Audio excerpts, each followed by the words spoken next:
Hello guys. तो आप अगर इस वीडियो पे आए हो तो मैं आपको बता दूं, इसका पार्ट 1 अपलोड हो चुका था। प्लीज़ आप उसको पहले देख लो ताकि आपको ये सब चीज़ें अच्छे से समझ में आए। हमने उसके भी अंदर क्या क्या पढ़े थे। हमने बॉयल्स लॉ पढ़ा था, चार्ल्स लॉ पढ़ा था, गैलोसिक लॉ पढ़ा था। हमने बॉयल्स और चार्ल्स लॉ को कंबाइन करके भी पढ़ा था। ठीक है, हमने उसमें आदर्श गैस समीकरण के बारे में भी पढ़ा था।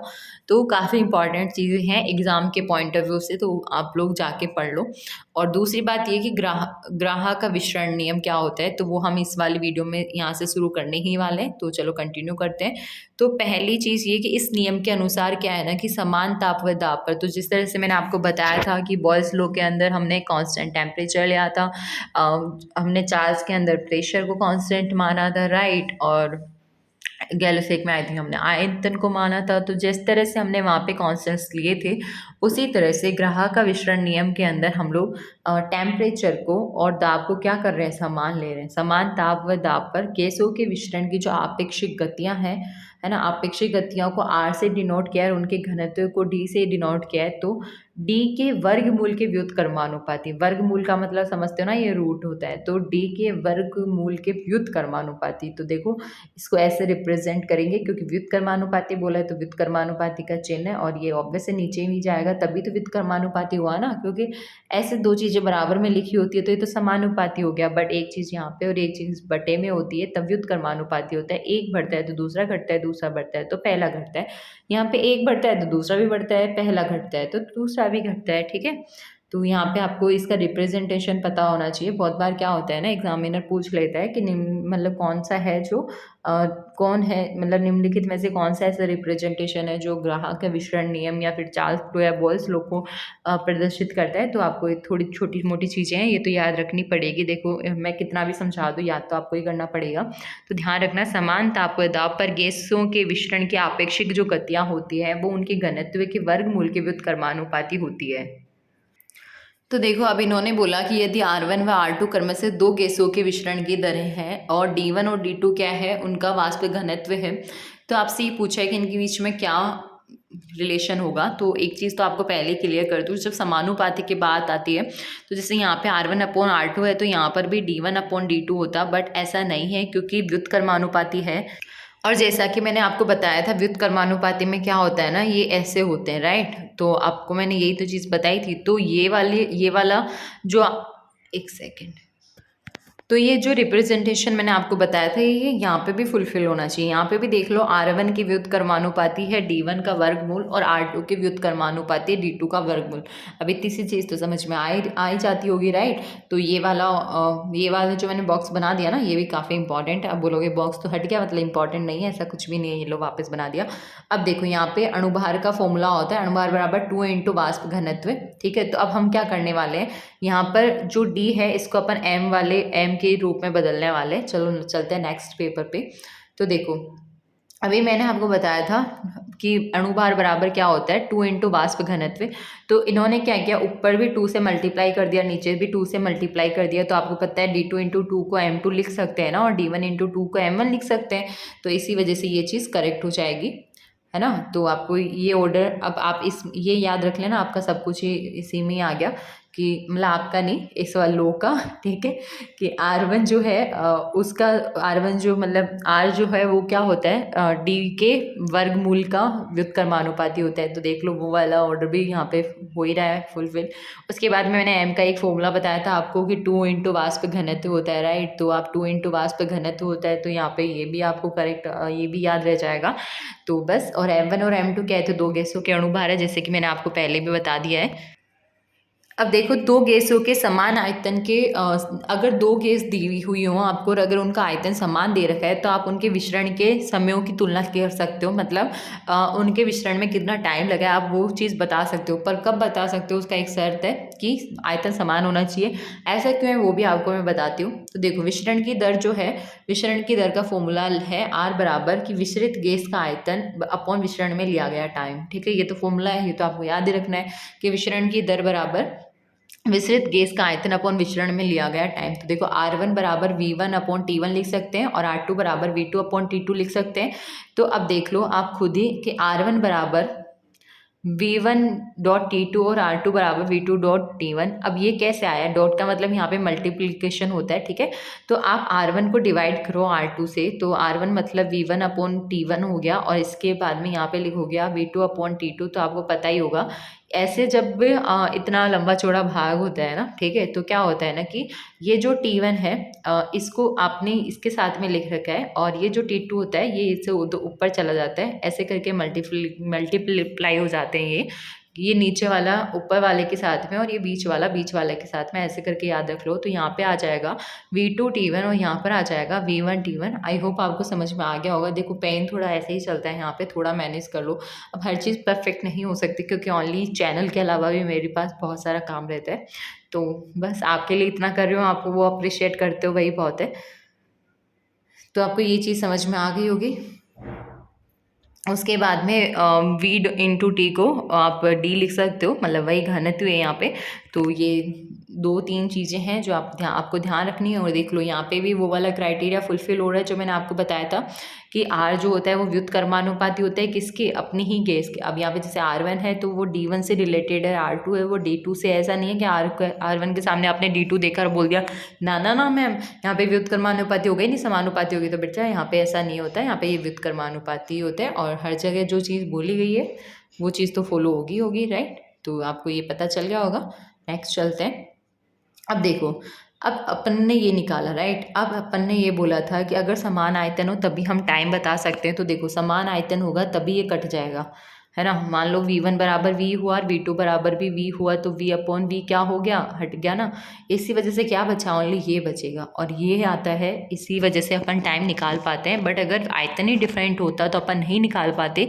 इसीलिए वहाँ पे लिखा गया था कि समान आयतन हो तब आप लोग विशरण में लगा हुआ टाइम बता सकते हो, ठीक है। तो आपने इस साथ साथ लिख लिया होगा, अगर नहीं लिखा हो तो आप वापस से सुन लो, थोड़ी देर ही लगेगी, है ना। और आप बोलोगे मैम नहीं सुन रहे हम तो कोई बात नहीं, आपने लिख ही लिया होगा, मुझे पूरा भरोसा है आप पे। क्योंकि है ना, कुछ बच्चे होते हैं जो क्लास में सर समझाते रहते हैं, बोलते हैं मत लिखो मत लिखो, बाद में लिख लेना, टाइम दूंगा, तो भी साथ के साथ लिखते हो, राइट। तो बस आप भी महान हो सकता है लिख लिया हो, और नहीं लिखा हो तो कोई ना, इतनी छोटी छोटी सी बातें लिख लो। अब देखो, हम डाल्टन का आंशिक दाब का नियम की बात करें तो हमने 7 बहुत इंपॉर्टेंट चीज़ों के बारे में शॉर्ट एंड स्वीट में मैंने आपको हर चीज़ समझाई है। अब देखो डाल्टन के लॉ के अकॉर्डिंग क्या होता है ना, आंशिक दाब को यहाँ पे इन्होंने पी से ही डिनोट किया है।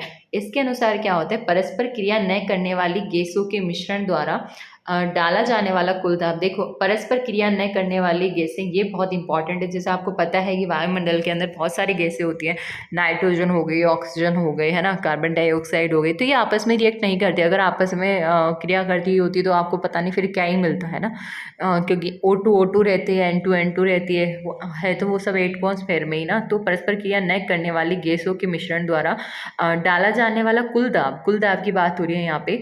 प्रत्येक गैसों द्वारा डाले गए आंशिक दाब के बीजगणितीय योग के बराबर होता है। तो मान लो जैसे कि मैं आपको बताती हूँ, बहुत तरह की गैस है। मान लो यहाँ पे, मान लो ये 4 तरह की गैस है, तो इन ये 4 तरह की गैस मिलकर किसी के ऊपर अब दाब लगा रही हैं। तो ये जो कुल दाब है ये, और ये चारों गैसें अलग अलग अपना अपना दाब लगाए इसी चीज़ पे, समझ। ये अलग लगाए अपना, ये वाले अलग लगाए, ये अलग लगाए, और ये वाले अलग लगाए।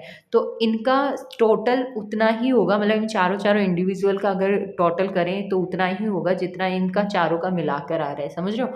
तो अब आप सोच रहे होंगे हमें इतना घुमाया क्यों, जब सीधी सी बात थी। तो ये सीधी सी बात यही थी कि परस्पर क्रिया न करने वाली गैसों के मिश्रण द्वारा डाला जाने वाला जो कुल दाब है वो अगर इनका अलग अलग लें अपन, मतलब प्रत्येक गैसों द्वारा डाले गए आंशिक दाबों के बीज गणितीय योग के बराबर होता है। समझ में आ गया होगा आई होप।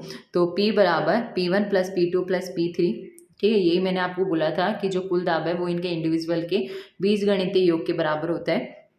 तो P बराबर मिश्रण का कुल दाब, है ना, और P1 P2 P3 बराबर विभिन्न अक्रिय गैसों के आंशिक दाब, है ना।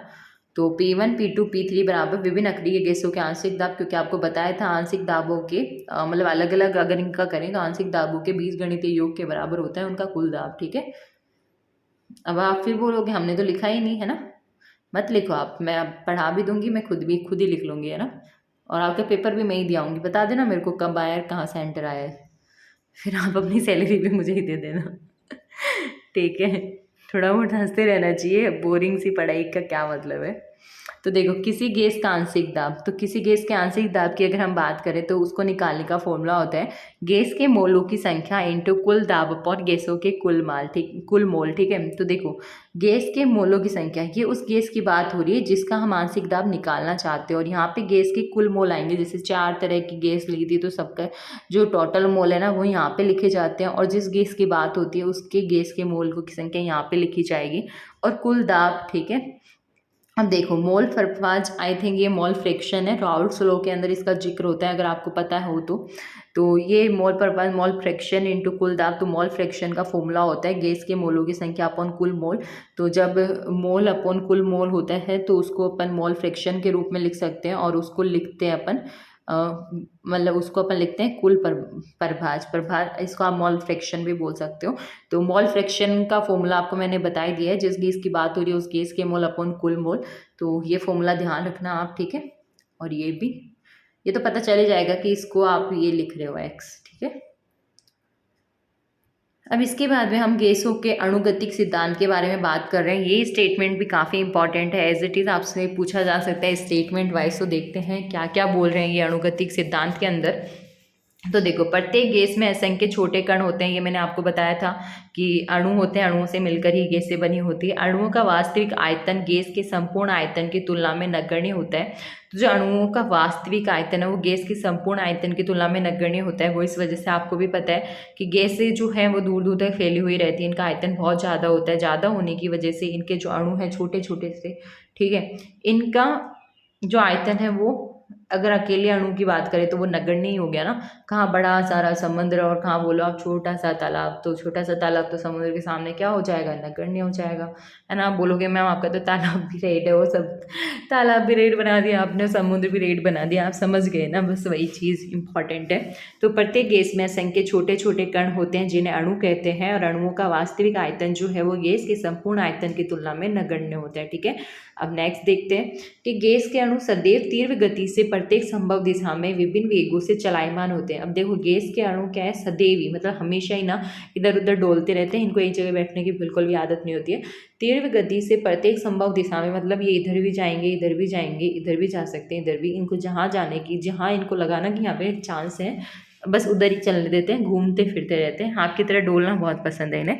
तो प्रत्येक संभव दिशा में भिन्न भिन्न वेगों मतलब भिन्न भिन्न वेगों से चलायमान होते हैं। ये सीधी रेखा में चलते हैं, और इनके चलने की जो दिशा है केवल उनके आपस में अथवा पात्र की दीवार से टकराने पर ही परिवर्तित होती है। सीधी सी बात है, कोई भी इंसान भी अगर सीधा सीधा चल रहा है तो वो आराम से सीधा सीधा चल सकता है, उसको बिल्कुल दिक्कत नहीं आएगी। बट अगर बाई चांस वो पत्थर से टकरा गया तो ऑब्वियस है वो गिर जाएगा, राइट। या फिर कहीं आगे मान लो भीत आ गई या दीवार आ गई, तभी तो अपनी डायरेक्शन चेंज करेगा ना, उसको सर थोड़ी फोड़ना है अपना। तो वही चीज़ यहाँ पे लिखी हुई है कि ये अणु जो है ये अपनी मस्ती से ये चलते रहते हैं, हाँ, सीधी रेखा में। बट अगर ये आपस में टकरा गए या फिर पात्र की दीवार मतलब बर्तन वगैरह जैसे पात्र की दीवार से टकरा गए तो इनका क्या है, दिशा परिवर्तित हो जाती है। आई होप आपको समझ में आ गया होगा। वीडियो के नीचे कमेंट करके ज़रूर बताना कि कैसे एक्सप्लेन किया है, आपको कैसे समझ में आया है। और हाँ, शेयर कर सकते हो या 2-3 जनों को और क्लास में जोड़ सकते हो, तो आपकी बहुत बड़ी मेहरबानी होगी। क्योंकि ऐसे मुझे ऐसे मतलब जब ज़्यादा लोग पढ़ते हैं ना, और आपको पता है केमिस्ट्री में अच्छी पढ़ाती हूँ, खुद की तारीफ़ नहीं कर रही, बस आपसे पूछा है मैंने, तो आपसे रिक्वेस्ट है कि आप प्लीज़ शेयर कर देना। अगर आपके जान पहचान वाले हों, 2-4 लेबर असिस्टेंट की तैयारी करने वाले हैं, जिनको केमिस्ट्री पढ़नी है, जिनकी वीक है, तो आप उनको ये सजेस्ट कर सकते हो। मेरा थोड़ा भला हो जाएगा, क्योंकि जब अच्छा लगता है ना कि हाँ अच्छा रेस्पॉन्स आ रहा है, तो भगवान कसम बहुत मन करता है ऐसे काम करने का यूट्यूब का। आप देख रहे होंगे 2-4 दिन से मैं यूट्यूब पे बहुत कम एक्टिव हूँ, क्योंकि मुझे खुद को समझ ही नहीं आ रहा मैं यूट्यूब चलाऊँ भी या नहीं भी चलाऊँ, क्योंकि रेस्पॉन्स ही नहीं आ रहा बच्चों का। और वैसे कुछ भी डालते हैं लोग तो उनके इतने इतने व्यूज़ आते हैं, इतना वीडियो चलते हैं, और यहाँ इतना अच्छे से हर चीज़ एक्सप्लेन की जा रही है, इतना तो कोचिंग वाले टीचर्स ही बता सके, और उनको कितने सैलरी देनी पड़ती है आपको ये भी पता है। तो आपसे मैं सिर्फ इतना चाहती हूँ कि आप इस चीज़ को पक्का शेयर करें, वाकई में बहुत मेहनत लगती है। तो ठीक है, मिलते हैं नेक्स्ट, नहीं नहीं नहीं, नेक्स्ट वीडियो में क्यों मिलेंगे, अभी तो पूरा टॉपिक बाकी है। वो बार बार आपको बोलती हूँ ना ये लाइन, तो थोड़ी सी जुबान पे आ गई। तो देखो, अणु पूर्णतः प्रत्यास्थ होते हैं और एक दूसरे के प्रति कोई विशेष आकर्षण नहीं रखते। आपको भी पता है जो गैस के अणु होते हैं वो प्रत्यास्थ नेचर के होते हैं, मतलब इलास्टिक नेचर के होते हैं। और ये क्या है, इनको एक दूसरे से कोई ज़्यादा लेना देना नहीं होता, ये अपने में मस्त रहते हैं, तभी तो दूर दूर रहते हैं। ठीक है, टकराने से ऊर्जा की हानि नहीं होती है। जब ये एक दूसरे से टकराते हैं तो उसकी वजह से इनकी ऊर्जा की जो है हानि नहीं होती है। गैस का दाब गैस के अणुओं की आपस में तथा पात्र की दीवारों से होने वाली टक्करों के कारण होता है। अब जो गैस का दाब है, अब ऑब्वियस है, एक चीज़ बताती हूँ मैं आपको अच्छे से। इसमें ये चीज़ बोली गई है कि जो गैस का दाब है वो किसकी वजह से होता है। तो देखना, मान लो ये एक कोई पात्र है जिसके अंदर गैस के बहुत सारे मॉलिक्यूल्स है, तो ये जब आपस में या तो आपस में टकराएंगे या फिर जब ये इस बर्तन से जाके इसकी दीवारों से जाके टकरा जाएंगे, तो उस टाइम पे आपको दाब फील होगा, गैस का दाब। क्यों? क्योंकि ये टकरा रहे हैं भाई, ये जोर दे रहे हैं। मान लो आपको किसी कमरे में बंद कर दिया है और आपको बाहर निकाला ही नहीं, अब बार बार जाओगे गेट पे जोर लगाओगे, अरे ये टूट क्यों नहीं रहा, निकल क्यों नहीं रहा, मुझे बाहर जाना है, भूख लगी है, राइट। और मान लो अगर ये नहीं, गेट ही नहीं हो और ऐसा बंद पे एक रूम हो, तो आप बार बार जाओगे, दीवार तोड़ने की ट्राई करोगे। मुझे भी पता है दीवार आपसे नहीं टूटेगी, पर आप दाब तो लगाओगे ही ना, तो उसे उसे ही प्रेशर बोला जाता है, राइट। ठीक है, तो इसी तरह से जो गैस का दाब है वो भी कैसे लगता है कि गैस के अणु क्या करते हैं, आपस में या तो आपस में टकरा जाते हैं या फिर पात्र की दीवारों से जाकर के भिड़ जाते हैं। मतलब दीवारों के साथ में होने वाली टक्करों के कारण ही गैस का दाब होता है। ठीक है, तो आगे होगी ये चीज़, तो समझ में चलें आगे। तो पॉइंट 5 है, गैस का परम ताप उसमें उपस्थित सभी अणुओं की औसत गतिज ऊर्जा की माप होती है, अर्थात ताप बढ़ाने पर वेग बढ़ जाता है। तो देखो, गैस का जो परम ताप है वो उसमें उपस्थित सभी अणुओं की औसत गतिज ऊर्जा की माप होती है। मतलब अब अगर आपसे कोई पूछ रहा है गैस का परम ताप क्या है, तो कन्फर्म है कि उसके अंदर जितने भी अणु हैं उनकी औसत गतिज ऊर्जा की माप, अर्थात ताप बढ़ाने पर वेग बढ़ जाता है। तो सीधी सी बात है, अभी ताप बढ़ाने पर क्या होगा, उनको हीट मिलेगी। और आपको भी पता है जब किसी भी चीज़ को हीट मिलती है ना, ताप बढ़ता है तो उसका वेग भी बढ़ जाता है। सीधी सी बात है, अभी गर्मियाँ बहुत सारी पड़ रही हैं, राइट। आप ऐसे याद रख लो, गर्मियाँ बहुत सारी पड़ रही है। अभी अगर शाम को आप लोग निकलते हो घूमने बाहर, तो मज़े से जाओगे, धीरे धीरे सुस्त सुस्त, है ना। और आधे घंटे काम के 2 घंटे लगा के आओगे कि आराम से टहला के आइए, पार्क में बैठा के हैं। बट अगर आपको मैं बोल दूँ भरी दोपहरी में बाहर जाना है, क्या करोगे? मैं बोल दूँ भरी दोपहरी में जाना है, ये सामान लेके आना है, भाई 15 मिनट लगते होंगे ना रास्ते में, तो 10 मिनट में वापस आ जाओगे। और काम करके, क्यों? क्योंकि आपको इतनी तेज़ गर्मी लगेगी ना, फटाफट फटाफट भागे भागे जाओगे, फटाफट फटाफट वापस आ जाओगे, समझ गए। तो वही चीज़ ये है, ऐसे याद रख लेना कि जब ऐसे जिस तरह से आपके ऊपर टेम्परेचर बढ़ा ना सूरज भगवान का, तो फटाफट निकल लिए आप। उसी तरह से जब ताप बढ़ता है गैस का, तो मतलब गैस के ताप बढ़ाते हैं, तो जो अणुओं का जो वेग है वो बढ़ जाता है। ठीक है, समझ में आ गया? अब तो आ गया होगा, इतना अच्छा सा फनी सा एग्जाम्पल दिया आपको। और देखो, अणुओं की जो गति पर गुरुत्व का प्रभाव नगण्य होता है। तो आपको पता है गुरुत्वाकर्षण के लिए कौन फेमस है? पृथ्वी, आपकी ग्रेविटेशन। ठीक है, तो अणुओं की गति पर गुरुत्व का प्रभाव नगण्य होता है। ध्यान रखना, यहाँ पे गैस के अणुओं की बात कर रहे हैं अपन। उपरोक्त अभिधारणाओं के आधार पर निम्न संबंध व्युत्पन्न किए जाते हैं। तो अभी हमने जो भी बातें करी हैं उसके आधार पे ये सब जो है रिजल्ट निकल के आए। यहाँ पर m बराबर m इंटू एन है, और ये 1 मोल के लिए m बराबर 1 है, और म्यू क्या है, वर्ग माध्य मूल वेग को डिनोट कर रहा है। तो PV बराबर 1/3 m NU स्क्वायर, या फिर आप PV बराबर 1/3 MU स्क्वायर भी लिख सकते हो। ये कैपिटल M किसकी जगह आया है? तो ये कैपिटल M आया है m इंटू एन की जगह। और एक और बात बता दो, यहाँ पे I think capital M molarity है, और m जो है वो, एक मिनट, n जो है वो मतलब ये m जो है वो नंबर ऑफ मोल्स है, और n जो है आई थिंक यहाँ पे नॉर्मलिटी या फिर नंबर ही है। एक बार मुझे ये क्रॉस चेक करना पड़ेगा, क्योंकि हर चीज़ ऐसी होती है ना कि आपको ऑल टाइम याद रहे या नहीं रहे। बट हाँ, जहाँ तक है मैंने सही बताया आपको। तो PV बराबर 1/3 MU स्क्वायर होता है, और m बराबर m इंटू एन होता है। और ये फॉर्मूला आई थिंक मोलरिटी का ही होता है, तभी तो 1 मोल की बात हो रही है। तो 1 मोल के लिए क्या हो जाएगा, मतलब 1 मोल के लिए m बराबर 1 हो जाएगा, क्योंकि m यहाँ पे मोल को शो कर रहा है। ठीक है, तो मोल को शो कर रहा है, तभी तो m बराबर 1 लगाना, इसलिए आप थोड़ा बहुत आइडिया भी लगा सकते हो।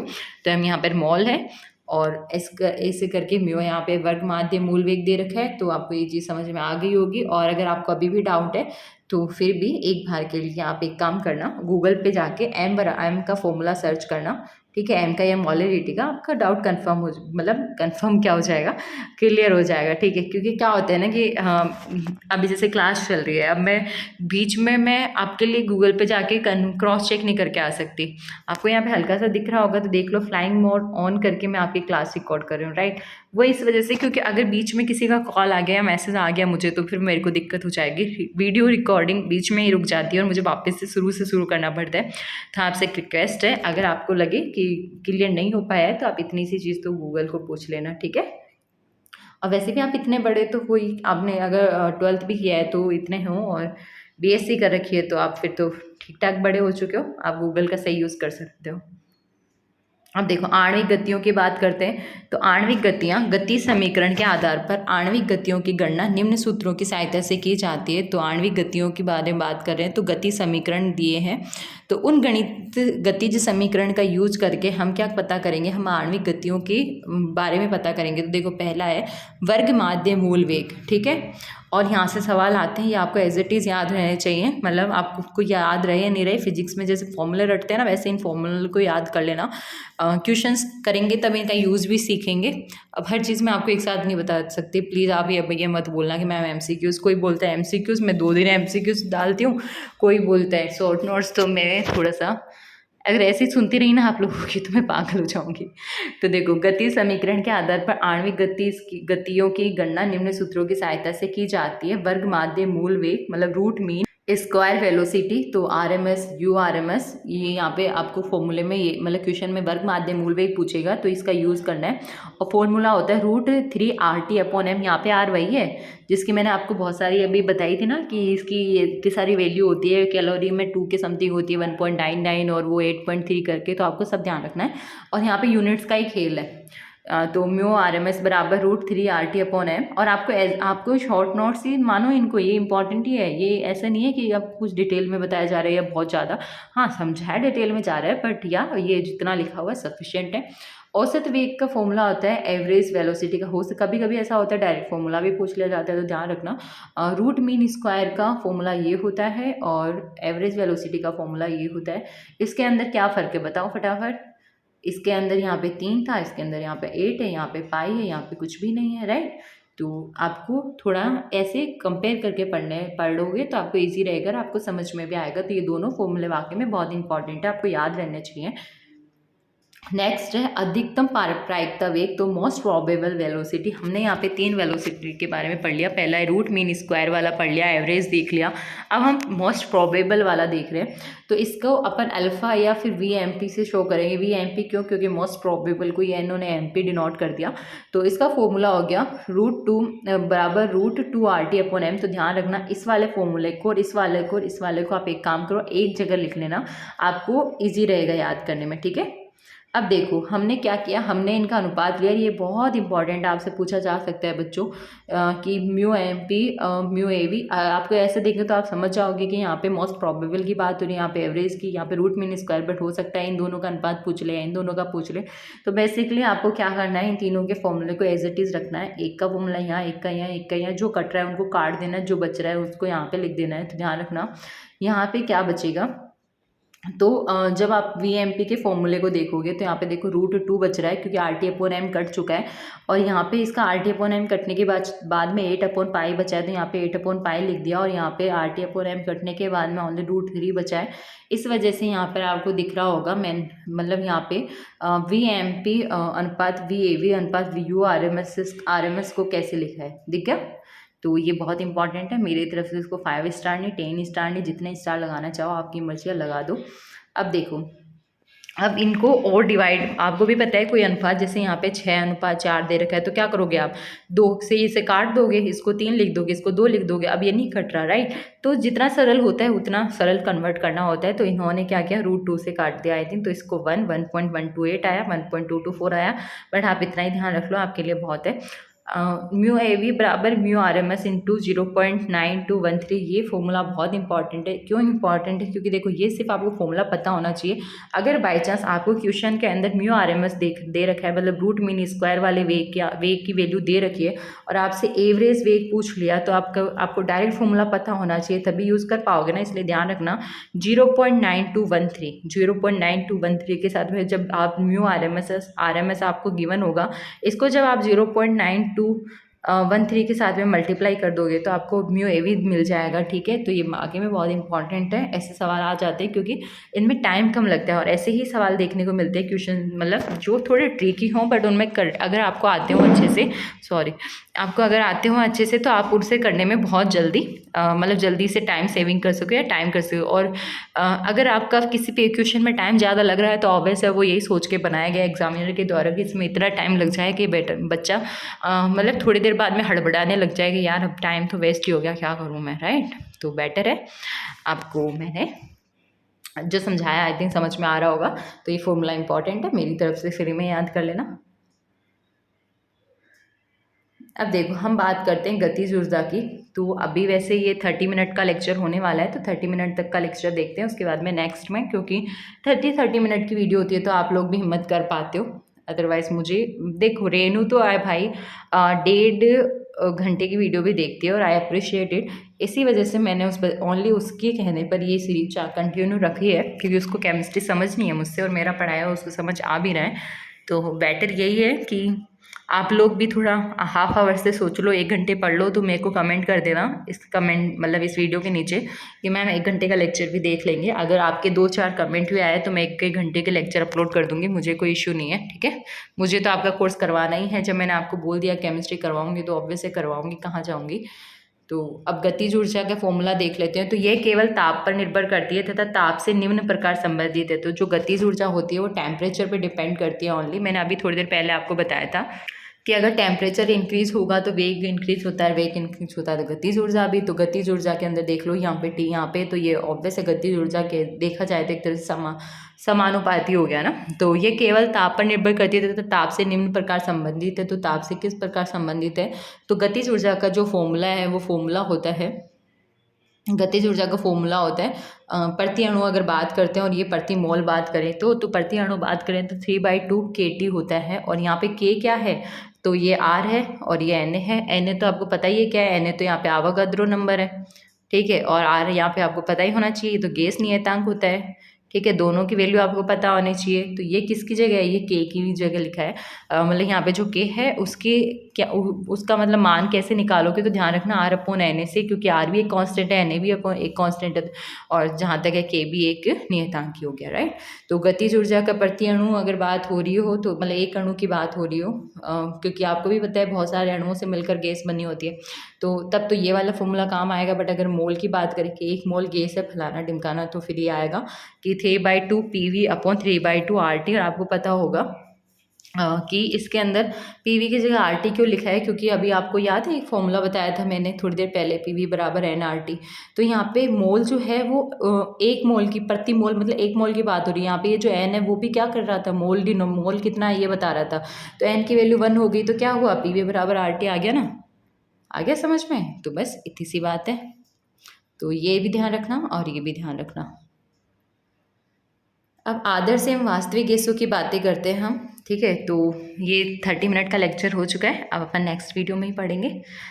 तो चैनल को सब्सक्राइब करना मत भूलना। मैं बहुत बार बोल चुकी हूँ आपको, थोड़ा रेस्पॉन्स बढ़ाओ यार, इतनी अच्छी केमिस्ट्री पढ़ाई जा रही है आपको, है इतनी अच्छी केमिस्ट्री आप पेड कोर्स में भी आपको पढ़ा दे और समझ में आ जाए, इसकी कोई गारंटी नहीं होती। पर मैं आपको इतनी बार बार पूछती हूँ, समझ आ रहा है ना, आ रहा है ना, और आपसे इतना कोऑपरेट करके चलते हो तो थोड़ा बहुत तो आपका भी फर्ज बनता ही है। मैं जब बहुत अपसेट होती हूँ ना कि यार कोई फ़ायदा नहीं निकल रहा, बच्चे पढ़ नहीं रहे, बच्चे देख नहीं रहे, रेस्पॉन्स अच्छा नहीं आ रहा, तो थोड़ा बुरा लगता है। तब जाके मैं आपको दुखी होके 2-4 मिनट अपनी बातें करके आपको बोर कर देती हूँ, उसके लिए सॉरी। बट लिटरली दिल से चाहती हूँ कि अपना चैनल ग्रोथ करें, क्योंकि मैं खुद अपना 100% दे रही हूँ, ठीक है। मिलते हैं किसी नेक्स्ट वीडियो में।